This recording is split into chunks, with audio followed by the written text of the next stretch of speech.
பாதாவர்ஜுனா மாதிரி ஆள்லாம் வந்து கிரவுண்டில் போய் என்ன வேலை பார்த்துருப்பாங்கன்னு நினைக்கிறீங்க நீங்கள்? விஜய் கூடயே சுற்றுறதும், விஜய் இருக்கிற மேடையில் இவரும் கூட நின்று பேசுகிறதும் அரசியல் கிடையாது.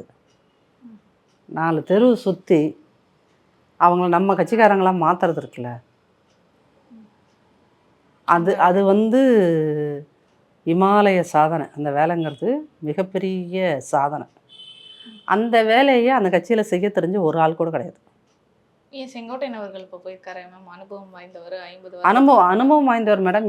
அவரால் போய் தெரு தெருவா ஊர் ஊராக இந்த 75 வயசுக்கு மேலே அலைகிறதுங்கிறது, அது நம்ம வீட்டில் அப்பா 75 வயசில் வந்து அப்படி அலைவாரா? அவரால் கட்டமைக்க முடியும்ல அந்த அது அவருக்கு எக்ஸ்பீரியன்ஸ் இருக்குது, இல்லைன்னு நம்ம சொல்ல முடியாது. எக்ஸ்பீரியன்ஸ் இருக்குது. அந்த எக்ஸ்பீரியன்ஸை அவர் சொல்லலாம். அதை மதிக்கிறதுக்கு ஆள் வேணும்ல.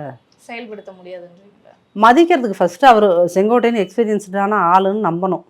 அங்கே ஜான ஆரோக்கியசாமின்னு ஒருத்தர் இருக்கார், அவர் அதை தான் நம்பணும். அப்புறம் அருண் ஒரு ஐஆர்எஸ் இருக்கார், அவர் அதை நம்பணும். ஆதவர்ஜுனா நம்பணும், ஆனந்த் நம்பணும். இவங்களாம் நம்பினா தானே இவர் வந்து இவர் வந்து ஒரு என்ன சொல்கிறது, இவருக்கு எக்ஸ்பீரியன்ஸ் இருக்குது. அதிமுகன்னு ஒரு பெரிய கட்சியில் எம்எல்ஏவாக இருந்திருக்காரு, அமைச்சராக இருந்திருக்காரு. அதனால் விஷயங்கள் தெரியும்னு ஒருத்தன் நம்பணும்ல. அவரே யாரும் நம்மளை நம்ப மாட்டேங்கிறாரு, ஒரு அனாதனமான ஃபீலிங்கில் அவர் சுற்றிட்டு இருக்கார்.